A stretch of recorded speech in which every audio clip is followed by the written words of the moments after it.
Palamuru parliament సభ్యురాలు అక్క decay అరుణ గారు, అదేవిధంగా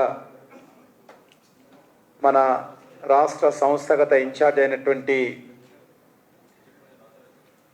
గౌరవ పెద్దలు అభయ్ పాటిల్జీ, అదేవిధంగా జాతీయ కార్యవర్గ సభ్యులు పెద్దలు సుధాకర్ రెడ్డి గారు, తమిళనాడు కర్ణాటక ఇన్ఛార్జ్,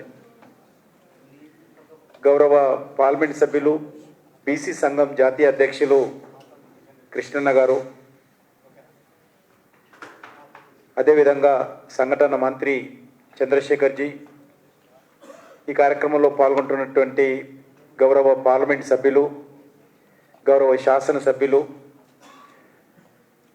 బీజేపీ రాష్ట్ర పదాధికారులు, శాసన మండలి సభ్యులు, జిల్లా అధ్యక్షులు, మిగతా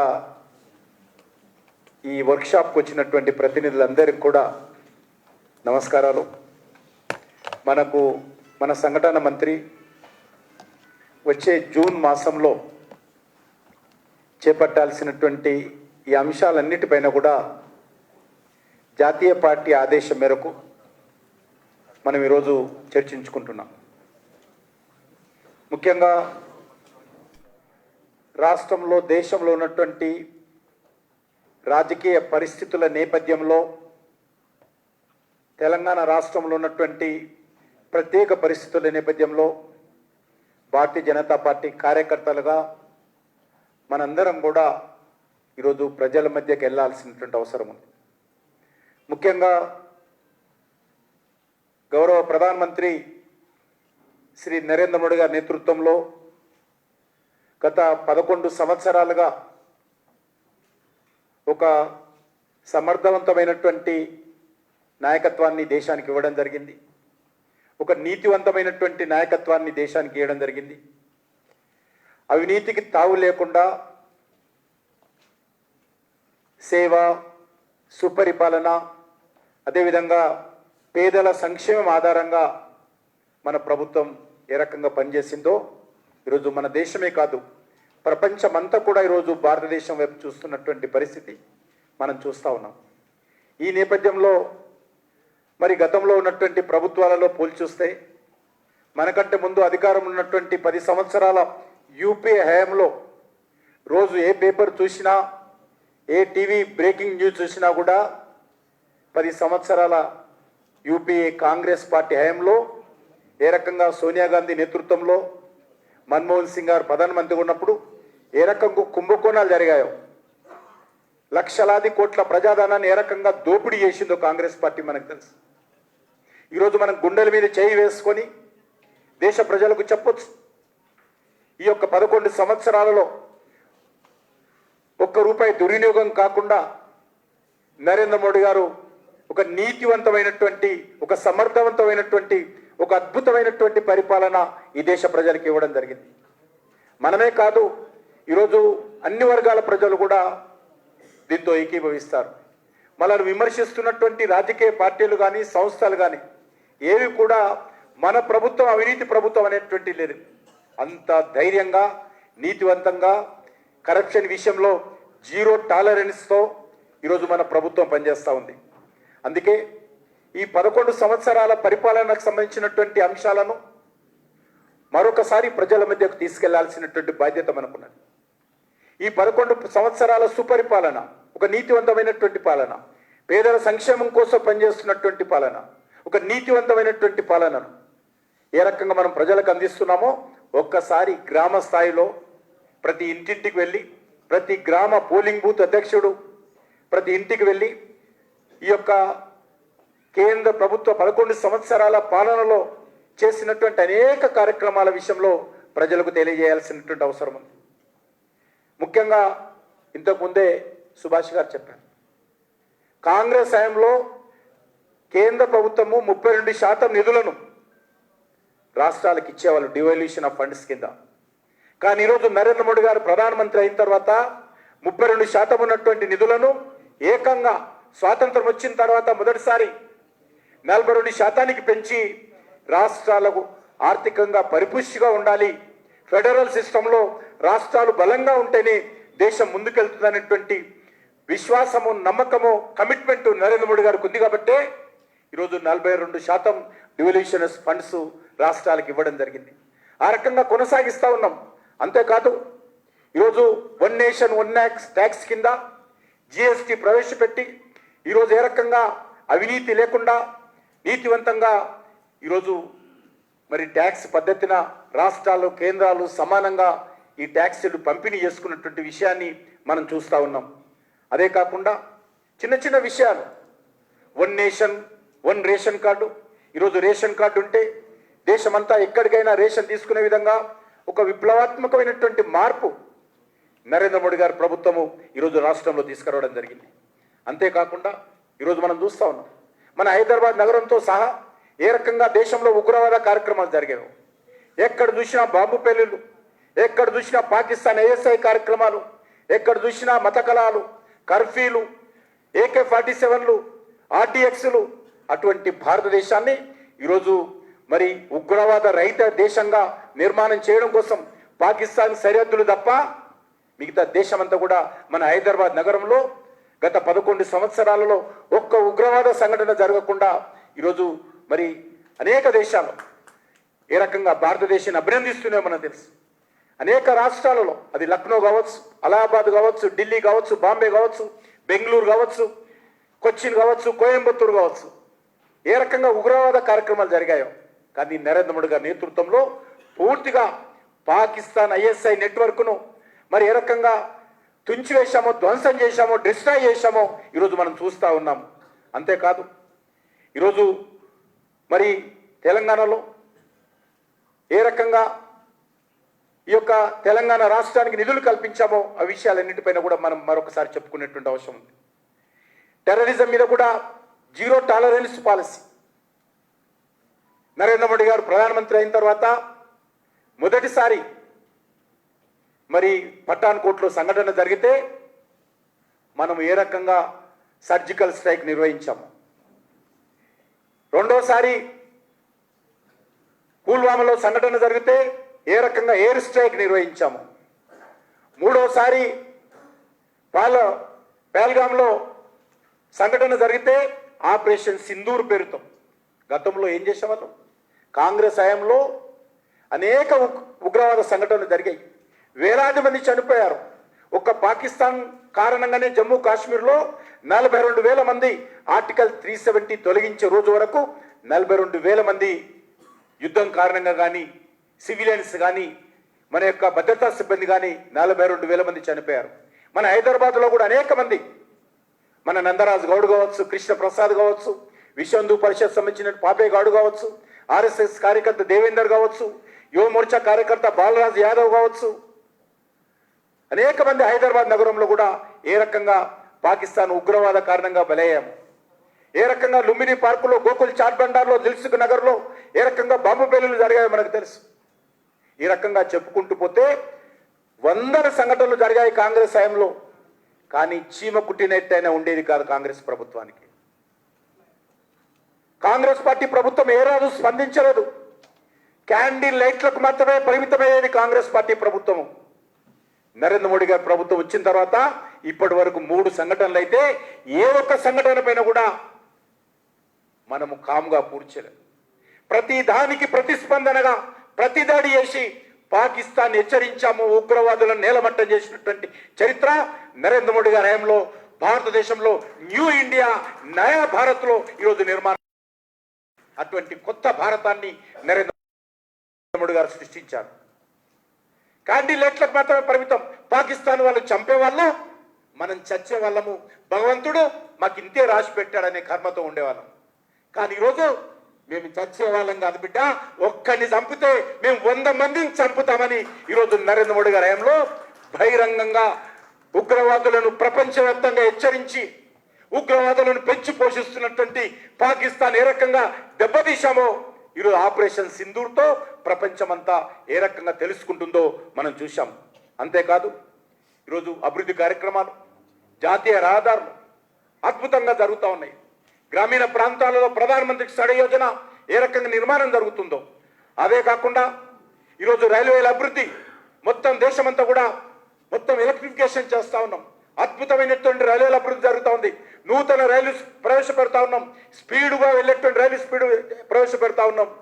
1300 రైల్వే స్టేషన్లు ప్రపంచంలో ఏ దేశంలో చేయనటువంటి గొప్ప మార్పు.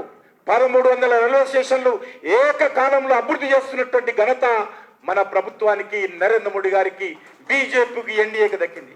మన తెలంగాణ రాష్ట్రంలో కూడా ఈరోజు నరేంద్ర మోడీ గారు విమర్శిస్తున్నటువంటి పార్టీలకు, ప్రభుత్వాలకు, వ్యక్తులకు చెప్తా ఉన్నాను, తెలంగాణ రాష్ట్రంలో కూడా ఏకకాలంలో 40 రైల్వే స్టేషన్లు ఎప్పుడైనా కాంగ్రెస్ ముఖానికి చేసింది అడుగుతా ఉన్నాను. 40 రైల్వే స్టేషన్లు ఏకబిగిన చేస్తా ఉన్నాను. అంతేకాదు కొమరెల్లి మల్లన్న రైల్వే స్టేషన్ కానీ, యాదగిరిగుట్ట రైల్వే స్టేషన్ కానీ, ఎంఎంటీఎస్ సెకండ్ ఫేజ్ కానీ ఏ రకంగా అభివృద్ధి చేస్తా ఉన్నామో 5 వందే భారత్ ట్రైన్లను ప్రవేశపెట్టినటువంటి ఘనత ఈరోజు నరేంద్ర మోడీ గారి ప్రభుత్వం దక్కింది. ఈ రకంగా చెప్పుకుంటూ పోతే మనకు తెలుసు విద్యుత్ కొరత ఏ రకంగా ఉండేది. ఇదే ఇందిరా పార్కులో కాంగ్రెస్ పార్టీ హయాంలో నాచారం ఇండస్ట్రియల్ ఎస్టేట్ కానీ, కూకట్పల్లి ఇండస్ట్రియల్ ఎస్టేట్ కానీ, పటంచూరు ఇండస్ట్రియల్ ఎస్టేట్ కానీ కార్మికులు కాదు, ప్రజలు కాదు, పారిశ్రామికవేత్తలు వచ్చి ధర్నా చేయాల్సిన పరిస్థితి వచ్చేది విద్యుత్ కోసం. నేను ఆ మీటింగ్లోకి వెళ్ళాను. కానీ ఈరోజు అది కమర్షియల్ కావచ్చు, అగ్రికల్చర్ కావచ్చు, ఇండస్ట్రియల్స్ కావచ్చు, లేకపోతే డొమెస్టిక్ కావచ్చు, ఏ ఒక్క రంగానికి కూడా విద్యుత్ కొరత లేనటువంటి నూతన విద్యుత్తుతో కూడినటువంటి భారతాన్ని నరేంద్ర మోడీ గారు ఆవిష్కరించిన విషయాన్ని సందర్భంగా మనిస్తుంది.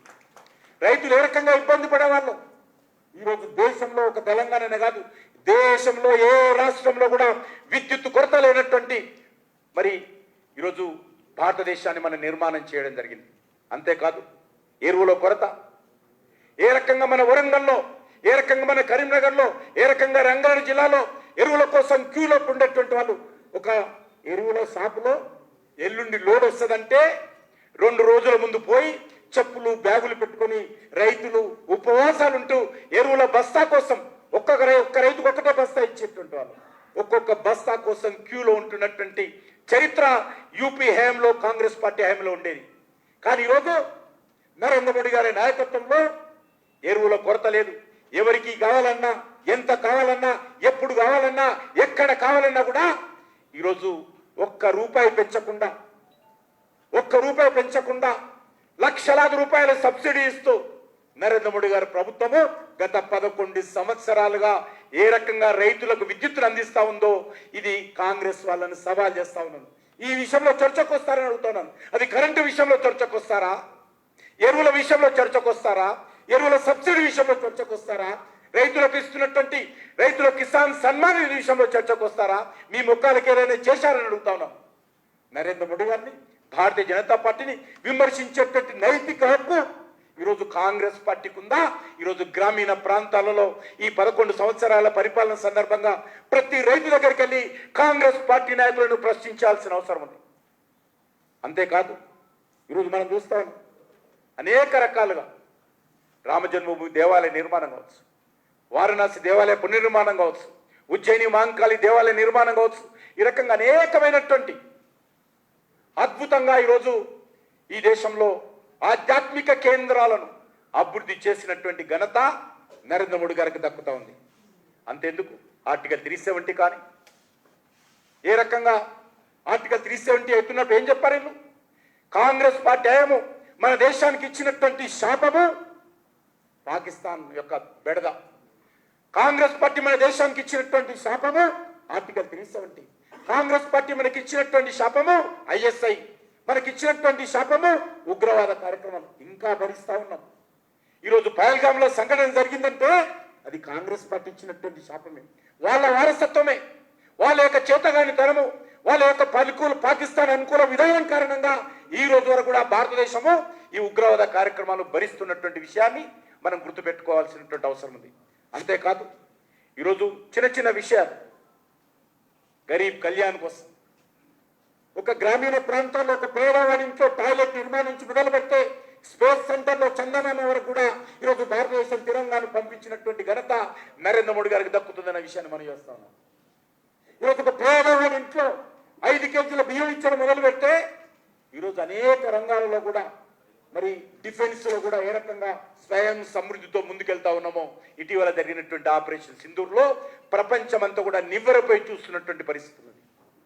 అంతేకాకుండా ఈరోజు మనం చూస్తా ఉన్నాం అనేక విషయాలు, మరి ముఖ్యంగా ఐటీ సెక్టార్ కావచ్చు, లేక మహిళలకు సంబంధించి 33% రిజర్వేషన్ కావచ్చు, బీసీ జనాభా సేకరణకు నిర్ణయం, విప్లవాత్మక నిర్ణయం. ఇదే కాంగ్రెస్ పార్టీ వాళ్ళ హయాంలో ఏ ఒక్క స్వాతంత్రం వచ్చిన తర్వాత ఏ ఒక్క రోజు కూడా అనేక సార్లు డిమాండ్ వచ్చినప్పుడు కూడా బీసీ జనాభా సేకరణ చేయనటువంటి అసమర్థత, బీసీ వ్యతిరేక ప్రభుత్వము కాంగ్రెస్ పార్టీ ప్రభుత్వము, కాంగ్రెస్ పార్టీ. కానీ ఈరోజు ధైర్యంగా మన ప్రభుత్వం వచ్చిన తర్వాత మొదటిసారి జనాభా సేకరణ జరుగుతా ఉంది. ఇంతవరకు ఎప్పుడు జరగలేదు. మొదటిసారి జనాభా సేకరణలో బీసీ జనాభా సేకరణ చేయాలని ధైర్యం ఉన్నటువంటి, గట్స్ ఉన్నటువంటి ప్రభుత్వము నరేంద్ర మోడీ గారి ప్రభుత్వం అని మనం చేస్తా ఉన్నాం. అంతేకాదు మహిళలకు 33% రిజర్వేషన్ అనేక సార్లు డ్రాఫ్ట్ రెడీ అయింది, పార్లమెంట్ ఇంట్రడ్యూస్ చేశారు, చింపేశారు, అడ్డుకున్నారు. కానీ కాంగ్రెస్ పార్టీకి ఏ రోజు కూడా ఇందిరాగాంధీ మహిళా ప్రధానమంత్రిగా ఉండింది, సోనియా గాంధీ యూపీఏ చైర్మన్ గా మహిళ ఉండింది. కానీ ఏ రోజు కూడా మహిళల కోసం కాంగ్రెస్ పార్టీ ఏ రోజు కూడా చేయలేదు. కానీ ఈరోజు నరేంద్ర మోడీ గారి ప్రభుత్వము, ధైర్యం ఉన్నటువంటి ప్రభుత్వము, నరేంద్ర మోడీ గారి ప్రభుత్వము మహిళల పక్షపాతంతో కూడినటువంటి ప్రభుత్వం. కాబట్టి నరేంద్ర మోడీ గారి ప్రభుత్వము సంస్కరణలకు పెద్దపీట వేసే ప్రభుత్వమే. కాబట్టి ఈరోజు అనేక సంస్కరణలో భాగంగా మహిళలకు కూడా 33% రిజర్వేషన్ తీసుకొచ్చాం. మీరు ఎప్పుడైనా ఆలోచన చేశారో అడుగుతాను రాహుల్ గాంధీకి. ఎందుకంటే ఆయనకు రాజకీయాలు తెలియదు, దేశ చరిత్ర తెలియదు, దేశ భవిష్యత్తు తెలియదు, గ్రామీణ పరిస్థితి తెలియదు. ఎవడు రాసిస్తే రాసిచ్చేటువంటి అలవాటు రాహుల్ గాంధీగా ఉంది కాబట్టి ఆయన మాట్లాడుతూ ఉంటాడు. అంతేకాదు ఈరోజు మనకు తెలుసు అనేక విషయాలను ఏ రకంగా మనము ఈ యొక్క అభివృద్ధి కార్యక్రమాలను ముందుకు తీసుకెళ్తున్నా మనం చూస్తాము. చిన్న చిన్న విషయాలు ముఖ్యంగా సాచురేషన్ మోడ్, అది పేద ప్రజలకు బియ్యం ఇచ్చే కార్యక్రమం కావచ్చు, పేద ప్రజలకు గ్యాస్ సిలిండర్స్ ఇచ్చే కార్యక్రమం కావచ్చు, పేద ప్రజలకు ఇండ్లు ఇచ్చే కార్యక్రమం కావచ్చు, పేద ప్రజలకు నల్ సే జల్ సరఫరా చేసే కార్యక్రమం కావచ్చు, గిరిజన ప్రాంతాల అభివృద్ధి కావచ్చు, పేద ప్రజలకు ఆయుష్మాన్ భారత్ 5 లక్షల రూపాయల వైద్య సాయం కావచ్చు, అదేవిధంగా 70 సంవత్సరాలు దాటినటువంటి వాళ్ళకు కులాలతో, మతాలతో, ఆదాయంతో సంబంధం లేకుండా అన్ని వర్గాల ప్రజలకు తానే పెద్ద కొడుకై ఈరోజు నరేంద్ర మోడీ గారు 70 సంవత్సరాలు దాటినటువంటి వాళ్ళందరూ కూడా ఈరోజు ఆయుష్మాన్ భారత్ సంవత్సరానికి 5 లక్షల రూపాయలు విలువైనటువంటి సహాయం అందించే కార్యక్రమం చేపట్టాం. ఎందుకంటే కొడుకులు ఉద్యోగస్తులైనా, కొడుకులు ధనవంతులైనా వృద్ధాప్యంలో వచ్చిన తర్వాత తల్లిదండ్రులను పట్టించుకుంటలేరు. కాబట్టి వాళ్ళందరినీ చూడాల్సినటువంటి బాధ్యత నాది, నా ప్రభుత్వాన్ని అని చెప్పి నరేంద్ర మోడీ గారు ఎవరు అడగక ముందే ఆయనని స్వచ్ఛందంగా ఆలోచన చేసి ఈ దేశంలో ఉన్నటువంటి 70 సంవత్సరాలు దాటినటువంటి వాళ్ళందరికీ కూడా 5 సంవత్సరాల యొక్క ఆయుష్మాన్ భారత్ స్కీమ్ అమలు చేయడానికి నిర్ణయం తీసుకొని ఇంప్లిమెంట్ చేస్తున్నటువంటి ధైర్యం కలిగినటువంటి పార్టీ ప్రభుత్వము నరేంద్ర మోడీ గారి ప్రభుత్వం అని మనం చేస్తా ఉన్నాం. అంతేకాదు ఈరోజు మనం చూస్తా ఉన్నాం, గత 10 సంవత్సరాలుగా 4 కోట్ల ఇళ్ల నిర్మాణం చేయడం జరిగింది. స్వాతంత్రం వచ్చిన తర్వాత ఇంత పెద్ద ఎత్తున ఇళ్ల నిర్మాణం చేసినటువంటి ఘనత నరేంద్ర మోడీ గారికి దక్కుతుంది. ఇప్పుడు వచ్చేటువంటి 4 సంవత్సరాల్లో మరొక 3 కోట్ల, గతంలో 4 కోట్లు, ఇప్పుడు 3 కోట్ల ఇళ్ల నిర్మాణం చేయడం కోసం అనేక రకాలుగా ముందుకెళ్తా ఉన్నాం అన్న విషయాన్ని మనం చేస్తా ఉన్నాను. అంతేకాకుండా ఇంతకుముందే బీసీ జనాభా చెప్పాను, బీసీ కమిషన్కు రాజ్యాంగబద్ధమైనటువంటి హక్కులు కల్పించినటువంటి ఘనత నరేంద్ర మోడీ గారి ప్రభుత్వం. డాక్టర్ బాబాసాహెబ్ అంబేద్కర్ అనేక ఆయన ప్రాధాన్యతకు ఉన్నటువంటి స్థలాల్లో స్మారక కేంద్రాలు నిర్మాణం చేసినటువంటి ఘనత నరేంద్ర మోడీ గారి ప్రభుత్వానికి దక్కుతా ఉంది. కరోనా వస్తే ఏ రకంగా సమర్థవంతంగా ఎదుర్కొన్నామో ఈరోజు నరేంద్ర మోడీ గారి స్థానంలో మరి ఈరోజు ప్రగల్భాలు పలుకుతున్నటువంటి వ్యక్తులను ప్రధానమంత్రిగా ఊహించుకుంటే దేశం ఏ రకంగా ఉంటుందో ఒకసారి ఆలోచన చేయొచ్చు. కానీ ఏ కష్టం వచ్చినా, ఏ ఇబ్బంది వచ్చినా, ఏదొచ్చినా కూడా నరేంద్ర మోడీ గారు అన్నీ తానే ప్రజలందరినీ ఏకతాటిపైన నడిపిస్తూ ప్రభుత్వ యంత్రాంగాన్ని నడిపిస్తూ కరోనాను ఏ రకంగా ఎదుర్కొన్నారో మనం స్వయంగా చూశాం. నేను ఆ రోజు ఎంవైఎస్ హోమ్లో ఉన్నాను, హెడ్ క్వార్టర్ ఇన్ఛార్జ్గా ఉన్నాను, కంట్రోల్ రూమ్ ఇన్ఛార్జ్గా ఉన్నాను. ఆ రోజు చాలా మంది చెప్పేవాళ్ళు, భారతదేశంలో కరోనా వస్తే 50 కోట్ల మంది చనిపోతారు, 60 కోట్ల మంది చనిపోతారు, ఈ దేశంలో కంట్రోల్ ఉండదు, అనేక రాజకీయ పార్టీలు, కులాలు, మతాలు ఎవరి మాట ఎవరేమన్నారు. కానీ నరేంద్ర మోడీ గారు 140 కోట్ల మంది ప్రజలను ఏకం చేసి సమర్థవంతంగా కరోనా నుంచి భారతదేశాన్ని రక్షించినటువంటి ఘనత నరేంద్ర మోడీ గారికి దక్కిందన్న విషయాన్ని మనం చేస్తా ఉన్నాం. అంతేకాదు మనం చూస్తా ఉన్నాం, ఈరోజు ప్రపంచంలో డిజిటల్ ట్రాన్సాక్షన్లో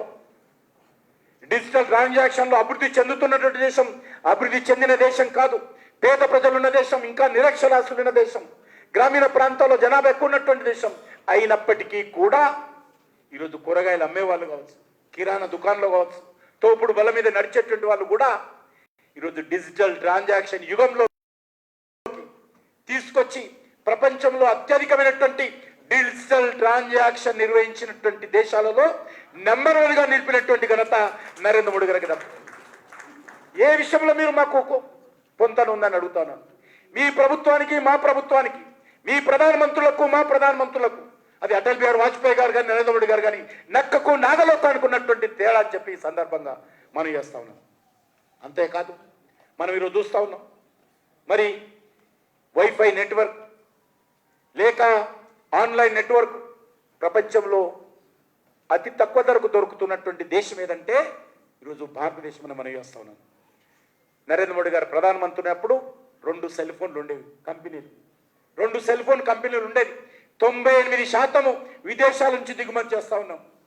కానీ ఈరోజు చైనాను దాటిపోయి, నిన్న మొన్న మీరు చూశారు, చైనాను దాటిపోయి ఐఫోన్స్ అత్యధికంగా ఉత్పత్తి చేసి అమెరికా లాంటి డెవలప్డ్ కంట్రీకి, అగ్రదేశానికి అత్యధికమైనటువంటి ఐఫోన్లు ఎక్స్పోర్ట్ చేస్తున్నటువంటి ప్రపంచంలో దేశం ఏదంటే నరేంద్ర మోడీ గారి నాయకత్వంలో భారతదేశం అని మనం చేస్తా ఉన్నాను. ఏ విషయంలో మీరు పొంతని అడుగుతా ఉన్నాను. అంతేకాదు ఈరోజు డ్రోన్స్ సెక్టార్లో, అగ్రికల్చర్లో ఇంప్లిమెంట్ చేసే విషయంలో కావచ్చు, వ్యవసాయానికి సంబంధించినటువంటి ఎంఎస్పి ఒక్కసారి చూడండి ఎంత పర్సెంటేజ్, అది 2013లో ఏ రకంగా ఉండేది 1300 రూపాయలు ఉంటే ఈరోజు ఏ రకంగా 2400 దాటిందో.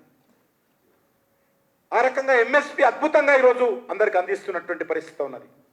డిఫెన్స్ రంగం కావచ్చు, డిఫెన్స్ రంగము ఎగుమతి నుంచి దిగుమతి నుంచి ఈరోజు ఎగుమతి వరకు తీసుకెళ్ళాం. గతంలో పోలీసుల షూస్, మిలిటరీ షూస్ కావచ్చు, లేక ప్రతి ఒక్క వస్తువు ఆ రోజు మరి బుల్లెట్ ప్రూఫ్ జాకెట్లు కావచ్చు, మన భద్రతా సిబ్బందికి ఇచ్చేవాళ్ళం కాదు, కొరత ఉండేది, ఇంపోర్ట్ చేసుకునే వాళ్ళం. అటువంటి స్థానం నుంచి ఈరోజు మిలిటరీ కావచ్చు, పోలీసులు కావచ్చు, పూర్తి స్థాయిలో దేశవాళీగా తయారు చేసినటువంటి అద్భుతమైనటువంటి బుల్లెట్ ప్రూఫ్ జాకెట్లు మన సైనికులకు, మన సిబ్బందికి వేయడమే కాదు, పెద్ద ఎత్తున మనం ఉత్పత్తి చేసినటువంటి బుల్లెట్ ప్రూఫ్ జాకెట్లు ప్రపంచంలోని 56 దేశాలకు ఈరోజు భారతదేశం ఎక్స్పోర్ట్ చేసే పరిస్థితి వచ్చింది. ఈ రకంగా చెప్పుకుంటూ పోతే అనేక రకాల అంశాలు. మరి అటువంటి పరిస్థితి నుంచి ఈరోజు మనము ఆలోచన చేయాల్సిన అవసరం ఉంది. ఏ రకంగా మన భారతదేశం ఒక అభివృద్ధి చెందినటువంటి దేశాలతో పోటీ పడతా ఉన్నాం. మనం అభివృద్ధి చెందలేదు. ఇంకా మన లక్ష్యంగా పెట్టుకున్నాం. ఏ రోజు కూడా ఏ ప్రధానమంత్రి కూడా మన దేశం అభివృద్ధి ఎప్పుడు చెందాలా, 70 సంవత్సరాలు దాటిపోయినాయి, ఎవరు కూడా ఆలోచన చేయలేదు. కానీ ముందు చూపున్నటువంటి వ్యక్తి, విజనరీ ప్రైమ్ మినిస్టర్, దేశం కోసం ఈరోజు పరితపిస్తున్నటువంటి వ్యక్తి, అద్భుతంగా అనేక రకాలుగా అన్ని రంగాలలో కూడా మరి స్వంత అనుభవంతో దేశాన్ని అభివృద్ధి దిశలో తీసుకెళ్తున్నటువంటి ప్రైమ్ మినిస్టర్, నా దేశం కూడా అభివృద్ధి చెందాలా, నా దేశం కూడా అభివృద్ధి చెందిన దేశాల సరసన నా భారతదేశం కూడా నిలబడాలా, అభివృద్ధి చెందిన దేశాల సరసన నా త్రివర్ణ పతాకం కూడా ఉండాలన్నటువంటి ఆలోచనతో ఆయన ఒక లక్ష్యంగా పెట్టాడు. 100 సంవత్సరాల పండుగ ఏదైతే స్వాతంత్ర పండుగ మనం జరుపుకుంటామో 2047 ఆగస్టు 15కు నా దేశం కూడా ఆ రోజు వరకు, ఆ సంవత్సరం వరకు కూడా అభివృద్ధి చెందిన దేశాల సరసన భారతదేశం నిలబెట్టాలని ఈరోజు రాజకీయాలకు అతీతంగా ప్రతి ఒక్కరు కూడా ఇందులో భాగస్వాములు కావాలి. అది ఒక ప్రభుత్వ పనే కాదు, ఒక రాజకీయ కార్యకర్త కావచ్చు, ఒక గృహిణి కావచ్చు, ఒక రైతు కావచ్చు, ఒక ఉద్యోగస్తుడు కావచ్చు, ఒక ఐటీ కావచ్చు, ఒక డిఫెన్స్ కావచ్చు, ప్రతి ఒక్కరు కూడా ఎజెండా పెట్టుకొని తమ తమ రంగాలలో, తమ తమ వృత్తులలో, తమ తమ కార్యక్రమాలలో, తమ ఎజెండాలో కూడా 2047లో నా దేశం అభివృద్ధి చెందిన దేశంగా ఎదగాలనేటువంటి లక్ష్యంతో నరేంద్ర మోడీ గారి నాయకత్వంలో ఏ రకంగా మనం ముందుకెళ్తా ఉన్నామో మనం చూసాం. ఎందుకంటే ఒక లక్ష్యాన్ని పెట్టుకోలేకపోతే ఇంకా 100 సంవత్సరాల వరకు ఇట్లనే ఉంటాం. కాంగ్రెస్ పార్టీ ఆలోచన ఏ రకంగా ఉండేది. మన తర్వాత స్వాతంత్రం వచ్చినటువంటి అనేక దేశాలు డెవలప్డ్ కంట్రీగా ఎమర్జ్ అయ్యాయి. 70 సంవత్సరాలు అయింది, ఇంకా కాలేదు. ఇంకా మౌలిక వసతులు పెంచుకోవాల్సిన అవసరం ఉంది.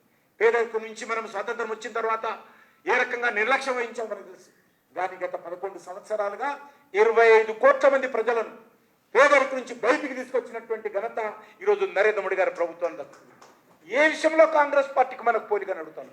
అందుకే కార్యకర్తలు అందరం కూడా ధైర్యంగా ఈ 11 సంవత్సరాలలో నరేంద్ర మోడీ గారి నాయకత్వంలో చేసినటువంటి పనులను దేశ ప్రజలకు, తెలంగాణ ప్రజలకు వివరించేటువంటి ప్రయత్నం చేయాలి. అంతేకాదు ఈరోజు తెలంగాణలో కూడా మరి ఏ రకంగా ఈ యొక్క తెలంగాణ రాష్ట్రాన్ని మనం రక్షించుకోవాలో ఆలోచన చేయాల్సినటువంటి అవసరం ఉంది. ఈరోజు తెలంగాణను కాంగ్రెస్ పార్టీ, అంతకుముందు బీఆర్ఎస్ పార్టీ, ఈ 2 పార్టీలు కలిసి తెలంగాణను ఆర్థిక సంక్షోభంలో నెట్టేశాయి. ఈ 2 ప్రభుత్వాలు కూడా ఈరోజు 10 లక్షల కోట్ల రూపాయలు తెలంగాణ అప్పున్నది. ఒక సింగరేణికే మనం చేస్తాను 42,000 కోట్ల రూపాయలు సింగరేణికి తెలంగాణ ప్రభుత్వం సింగరేణికి ఇవ్వాలి.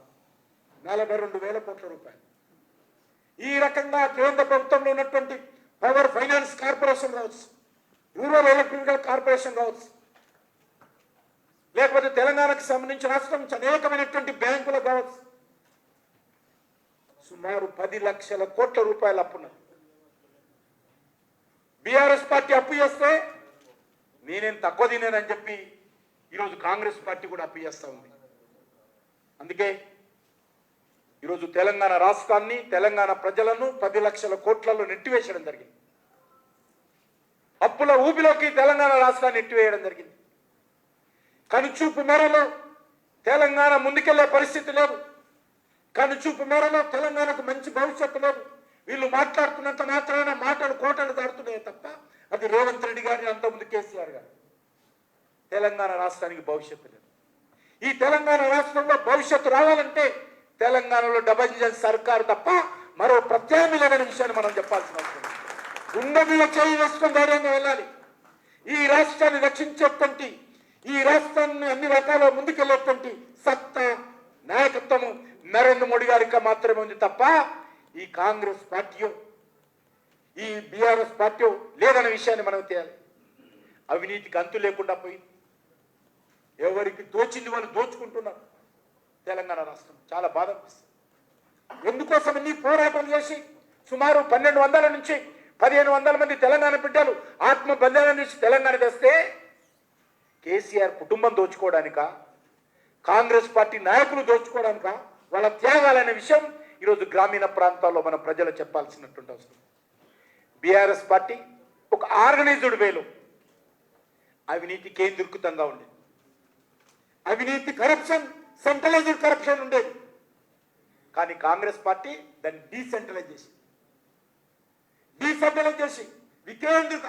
అధికార కేంద్రీకృతంగా అవినీతి కేంద్రీకృతం అయితే కాంగ్రెస్ పార్టీ హయాంలో అవినీతి వికేంద్రీకృతమైంది. బీఆర్ఎస్ హయాంలో కేంద్రీకృతంగా ఉండేది. ఆ రోజు ఒకటే సెంటర్ ఉండేది. ఈరోజు ఎవరికి దుకాణం వాళ్ళది. దోచినట్టు దోచుకోవడమే, దొరికింది దోచినట్టు దోచుకోవడం ఈరోజు కాంగ్రెస్ పార్టీ హయాంలో.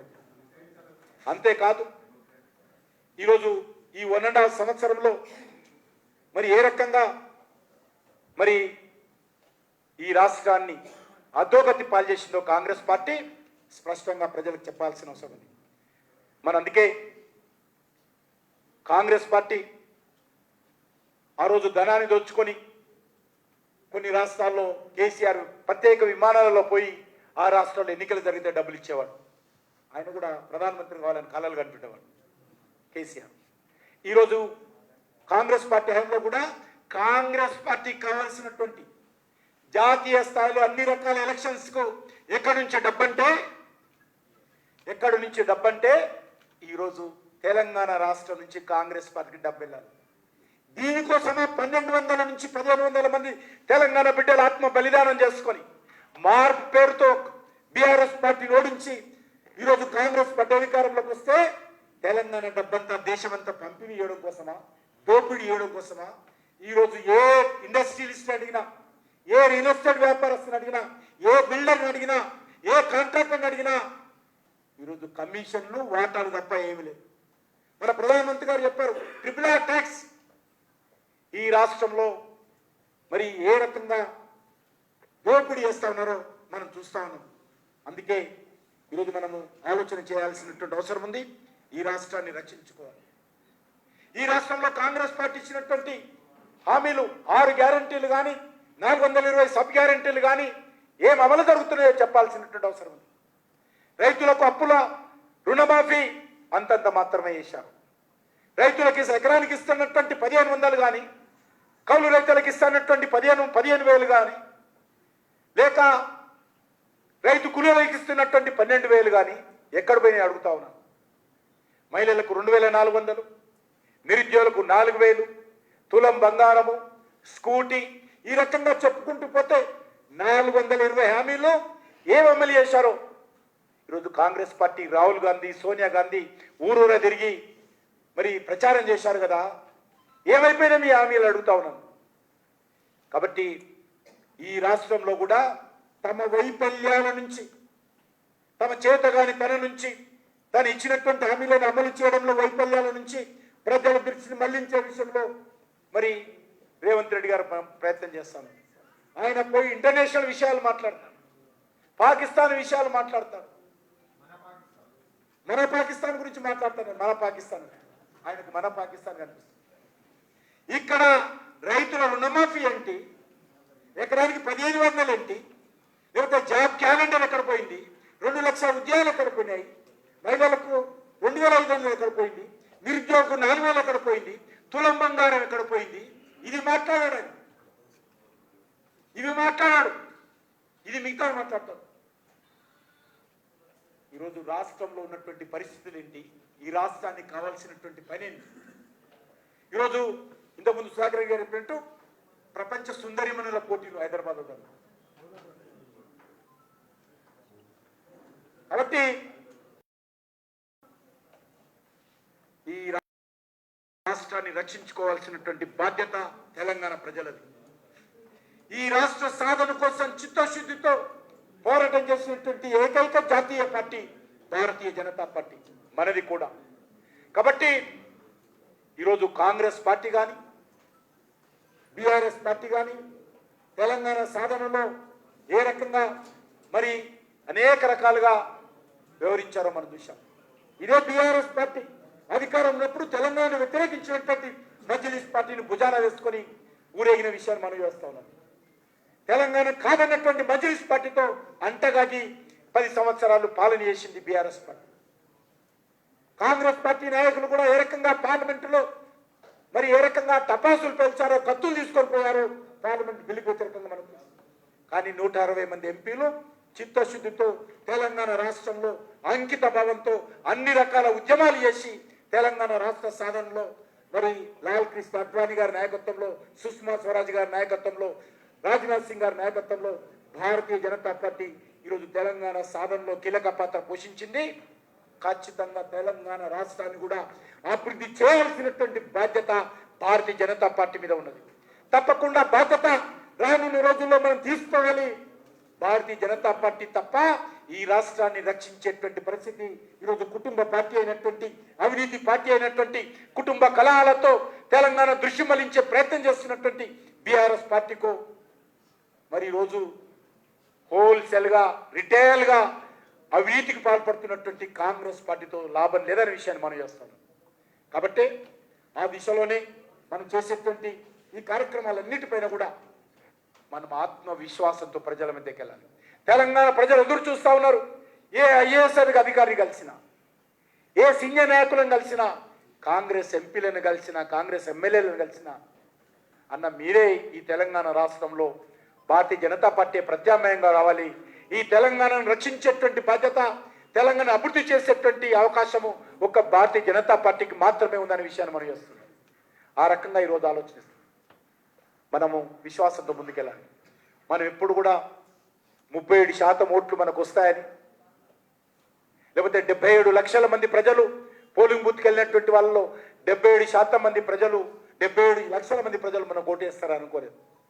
ఇంకా మనం ఇంక కొద్దిగా కష్టపడి ఉంటే సుమారు 12-13 స్థానాలు మనం గెలిచామన్నాం. కానీ కొంత అద్భుతంగా మంచి ఫలితాలు తీసుకురావడం జరిగింది పార్లమెంట్ ఎన్నికల్లో. రానున్న రోజుల్లో కూడా మనందరం ఐక్యమత్యంతో పోవాలి, కలిసికట్టుగా పోవాలి. తెలంగాణ ప్రజల యొక్క ఆకాంక్షలకు అనుగుణంగా, వాళ్ళ విశ్వాసాన్ని చూరగొనే విధంగా, వాళ్ళలో ధైర్యం కల్పించే విధంగా, ప్రజల సమస్యల మీద పోరాటం చేసే విధంగా, కేంద్ర ప్రభుత్వం సాధించినటువంటి విజయాలను వివరించే విధంగా మనం ప్రజల మధ్యలోకి వెళ్తే తప్పకుండా ఎవరు అడ్డుకోలేరు. తెలంగాణ ప్రజలు ఈరోజు విశ్వసిస్తున్నటువంటి పార్టీ, తెలంగాణ ప్రజలకు ఆశాకిరణంగా ఉన్నటువంటి పార్టీ భారతీయ జనతా పార్టీ దిశతో ముందుకెళ్లాల్సిందిగా మీ అందరిని కోరుకుంటూ, ఖచ్చితంగా ఈరోజు ఏదైతే మనము ఈ వికసిత్ భారత్ సంబంధించినటువంటి 11 ఏళ్ల సుపరిపాలన విషయంలో మనము కార్యక్రమం తీసుకోబోతున్నామో వాటన్నిటి కూడా విజయవంతం చేసేటువంటి ప్రయత్నం చేయాలి. ఎక్కడ కూడా ఎవరో వస్తారు, ఎవరో చేస్తారు, నేను ఒక్కరిని చేయకుండా పోతే ఏమవుతుందనే భావన లేకుండా, నేను చేయకపోతే ఈ కార్యక్రమం విజయవంతం కాదనేటువంటి భావన ప్రతి భారతీయ జనతా పార్టీ కార్యకర్తలు రావాలి. అప్పుడు మన పార్టీకి తిరుగుండదు. భారతీయ జనతా పార్టీ కార్యకర్తల శక్తిని మనం తక్కువ అంచనా వేయడానికి వీల్లేదు. తెలంగాణ ప్రజలను కూడా తక్కువ అంచనా వేయడానికి వీల్లేదు. మనం విశ్వాసంతో ముందుకెళ్తే తెలంగాణ ప్రజలు ఆదరించడానికి సిద్ధంగా ఉన్నారు. కాబట్టి ప్రతి కార్యకర్త కూడా, పోలింగ్ బూత్ స్థాయిలో ఉన్నటువంటి కార్యకర్త కూడా, నేను కార్యక్రమంలో భాగస్వాముడు కాకపోతే, ఈ కార్యక్రమాన్ని విజయవంతం చేయకపోతే మరి ఖచ్చితంగా భారతీయ జనతా పార్టీ ముందుకెళ్ళదు. కాబట్టి నేను చేస్తాను, భారతీయ జనతా పార్టీ ముందుకు తీసుకెళ్తాననేటువంటి భావనతోటి ప్రతి నాయకుడు పరికార్తగా ముందుకెళ్ళాలి. ఈరోజు తెలంగాణ రాష్ట్రంలో ఒక రాజకీయ డ్రామాలు నడుస్తూ ఉన్నాయి, కుటుంబ డ్రామాలు నడుస్తూ ఉన్నాయి, ప్రజల దృష్టిని మళ్లించేటువంటి ప్రయత్నం చేస్తూ ఉన్నారు. ఆ కుటుంబ డ్రామాలతో తెలంగాణ ప్రజలకు సంబంధం లేదు.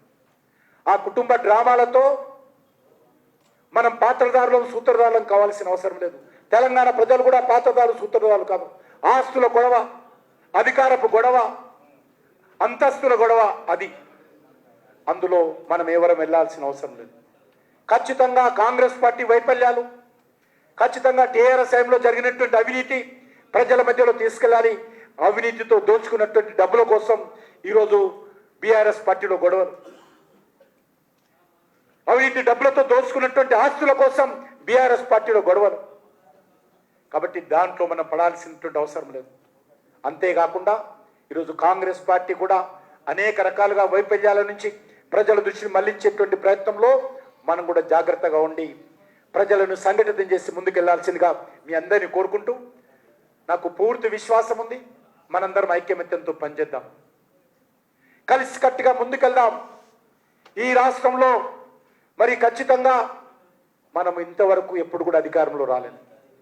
అనేక సంవత్సరాల పాటు కాంగ్రెస్ పరిపాలించింది, 10 సంవత్సరాల పాటు బీఆర్ఎస్ పరిపాలించింది. ఏ రోజు కూడా ఏ అధికార పార్టీలో మనం భాగస్వాములు కాలేదు. కాబట్టి ఈరోజు మరి ఆ పరిస్థితి మనకు కనిపిస్తూ ఉంది. వచ్చే శాసనసభ ఎన్నికల్లో తెలంగాణ రాష్ట్రంలో భారతీయ జనతా పార్టీ అధికారంలోకి వచ్చే అవకాశం. అన్ని రకాలుగా జాతీయ పార్టీ తరఫున మన రాష్ట్రానికి అన్ని రకాలుగా అండదండలు ఉంటాయి. ప్రధానమంత్రి గారు స్పష్టంగా ఉన్నారు, మీరు కష్టపడి పనిచేయండి, తెలంగాణ ప్రజలు మీకు అండగా నిలబడడానికి సిద్ధంగా ఉన్నారని ప్రధానమంత్రి గారు పదే పదే మనం కలిసినప్పుడు చెప్తా ఉన్నారు. కాబట్టి ఆయన స్ఫూర్తితో, ఆయన ఇచ్చినటువంటి సందేశంతో మనందరం కూడా మన జిల్లాలలో పాత కొత్త కలయికతో కలిసిమెలిసి అందరము ఒకటే జెండా మనము ఆ దిశలో ముందుకెళ్లాలా అనేటువంటి విషయం దృష్టిలో పెట్టుకొని పనిచేయాల్సిందిగా ఈ 11 సంవత్సరాల నరేంద్ర మోడీ గారి పాలన కార్యక్రమాన్ని విజయవంతం చేయాలి. 5వ తేదీన అంతర్జాతీయ మరి ఈ యొక్క పర్యావరణ దినోత్సవం ఏదైతే ఉన్నదో దాన్ని కూడా విజయవంతం చేయాలి. ఆ రోజు నుంచి ఆగస్టు 15 వరకు ఎక్కడ వెళ్ళినా, ఏ ఊరికి వెళ్ళినా శేఖర్ చెప్పాడు, మీ అత్తగారింటికి వెళ్ళినా, మీ బంధువుల ఇంటికి వెళ్ళినా ఖచ్చితంగా చెట్లు నాటాలని. కాబట్టి ఎవ్వరం ఎక్కడ వెళ్ళినా కూడా, ఏ ఊరికి వెళ్ళినా, ఏ కాడికి వెళ్ళినా మనం ట్రీ ప్లాంటేషన్ 15వ తేదీ ఆగస్టు 15 వరకు స్వాతంత్ర దినోత్సవం వరకు నిర్వహించాలి. ఈ సంవత్సరము అంతర్జాతీయ యోగా దినోత్సవము 10 సంవత్సరాలు కావచ్చు. ఐక్యరాజ్య సమితి గుర్తించి ప్రపంచమంతా అంగీకరించి ఈరోజు యోగా దినోత్సవం ఏదైతే ఉన్నదో ఇది 10th ఇయర్. కాబట్టి దీన్ని కూడా చాలా పెద్ద ఎత్తున జరపాలి. 20వ తేదీ నాడు లాల్ బహదూర్ స్టేడియంలో భారత ప్రభుత్వం తరఫున నాన్ పొలిటికల్గా కార్యక్రమాలు జరుగుతూ ఉన్నాయి. ఈ యొక్క మన యొక్క జిల్లాలలో కూడా రాజకీయాలకు అతీతంగా సమాజాన్ని భాగస్వాములు చేసి అన్ని మండలాలలో, అన్ని జిల్లాలలో, అన్ని రకాలుగా ఎక్కడ వీలైతే అక్కడ ఈ యొక్క ఐక్యరాజ్య సమితి ఆమోదించినటువంటి 10 సంవత్సరాల యోగా దినోత్సవాన్ని విజయవంతం చేయాలి. ఆ రకంగా 8 నుంచి 18 వరకు ఈ సుపరిపాలన నరేంద్ర మోడీ గారు 11 సంవత్సరాల పాలన గురించి 8 నుంచి 18 వరకు, ఎందుకంటే 9th నాడు వారు ప్రమాణ స్వీకారం చేశారు ప్రధానమంత్రిగా. కాబట్టి ఈ 10 రోజుల పాటు అద్భుతంగా కార్యక్రమాలను విజయవంతం చేయాలి. దానికి సంబంధించి జిల్లా టీమ్స్, మండల టీమ్స్ ఎప్పటికప్పుడు మరి టెలిఫోన్ ద్వారా కావచ్చు, ఇతర ద్వారా కావచ్చు చర్చించుకొని సమర్థవంతంగా ఈ కార్యక్రమం ముందుకు తీసుకెళ్ళాలి.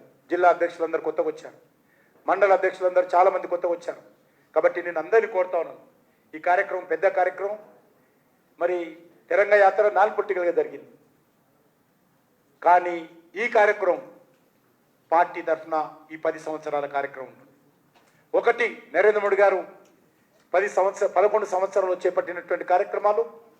ఈ యొక్క సంవత్సరాలలో, ఈ 18 నెలల్లో కాంగ్రెస్ పార్టీ వైఫల్యాలు రెండు, ఒక చేతిలో ఒకటి, ఒక చేతిలో పెట్టి, ఎడమ చేతిలో కాంగ్రెస్ పెట్టుకొని, కుడి చేతిలో మనం పెట్టుకొని, మన ప్రభుత్వం సాధించిన విజయాలు పెట్టుకొని మనం ప్రజల మధ్యకి వెళ్ళాలని చెప్పి మీ అందరినీ కోరుకుంటూ,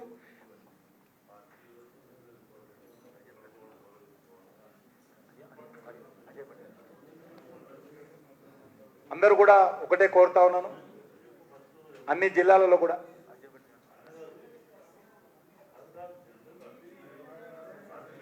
అందరం కూడా ఐక్యమత్యంతో ఉండాలి. మన పార్టీ క్రమశిక్షణకు మారిపోయింది. కాబట్టి దయచేసి ఈ విషయాన్ని దృష్టిలో పెట్టుకోండి.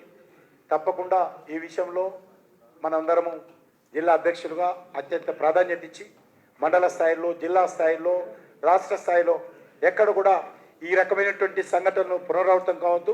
ఎక్కడ జరిగినప్పుడు కూడా అందరం కఠినంగా ఉండాలని చెప్పి మీ అందరినీ కోరుకుంటూ సెలవు తీసుకుంటున్నాను.